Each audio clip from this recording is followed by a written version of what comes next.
Le CAD revendique la publication avant la fin de cette année de l'étude d'impact environnemental et social sur les départements de la Sangha et de la Cuvette, car 12 ans après sa création, le parc national de Tokupikunda ne dispose toujours pas d'un plan d'aménagement, alors que celui-ci devrait être disponible et accessible à tous avant le commencement des activités de conservation. C'est au cours d'une conférence de presse animée ce 11 janvier 2025 que cela a été évoqué. Le gouvernement congolais et son partenaire VVF ont la nécessité impérieuse de se conformer aux obligations qui leur incombent en vertu du droit national et international. À ce jour, les réalisations de ces deux partenaires restent insuffisantes et les problèmes structurels persistent.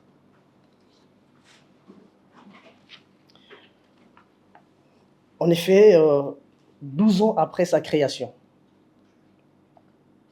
le parc national de Tokupikunda ne dispose toujours pas d'un plan d'aménagement, alors que celui-ci devait être disponible et accessible avant même le commencement des activités de conservation.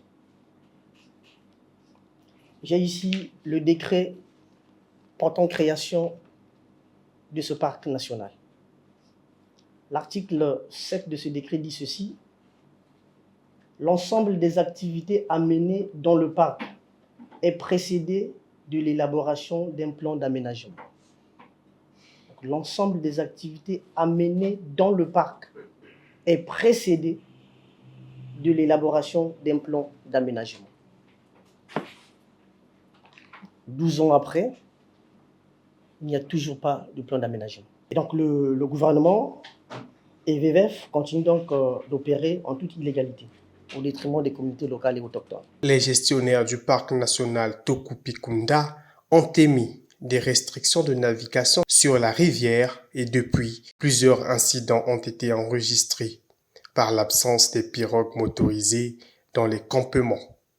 Des préoccupations portent également sur les atteintes répétées aux droits humains individuels, notamment les arrestations arbitraires, les mauvais traitements et les atteintes à la vie privée commises par les éco-gardes. Le CAD exige une étude d'impact environnemental et social. Ces incidents ont déjà été rapportés. Notre organisation en a aussi documenté d'autres, dans son rapport intitulé « Parc national Tokupikunda, quand le bonheur des uns impose la misère aux autres ». Il s'agit de ce rapport-ci. Ces genres d'incidents ont déjà été rapportés.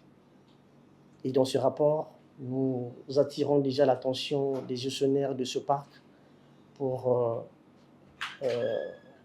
supprimer toutes ces restrictions. Au regard donc de ces préoccupations, nous avons formulé quelques recommandations.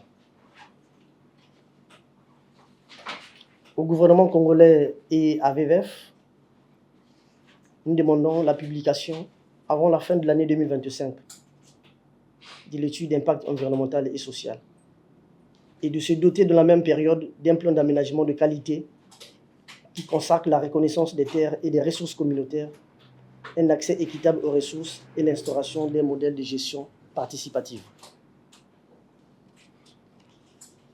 Nous demandons également au gouvernement et à VVF un accès immédiat et sans entrave sur la rivière Bokiba aux communautés locales et autochtones vivant dans et autour de ces terres protégées. Enfin, nous interpellons les bailleurs engagés dans la protection des écosystèmes en Afrique centrale et qui appuient le gouvernement congolais et VVF de conditionner leur aide au gouvernement et à VVF par la publication d'un plan d'aménagement et l'étude d'impact environnemental et social, et de faire en telle sorte que les communautés locales et autochtones aient à nouveau un accès immédiat et sans entrave sur la rivière Bokiba, tel que cela se passait avant l'arrivée du parc.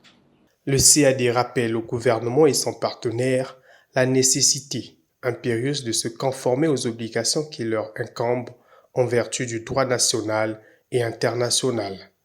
Leur intervention à ce jour reste insuffisante et les problèmes structurels persistent.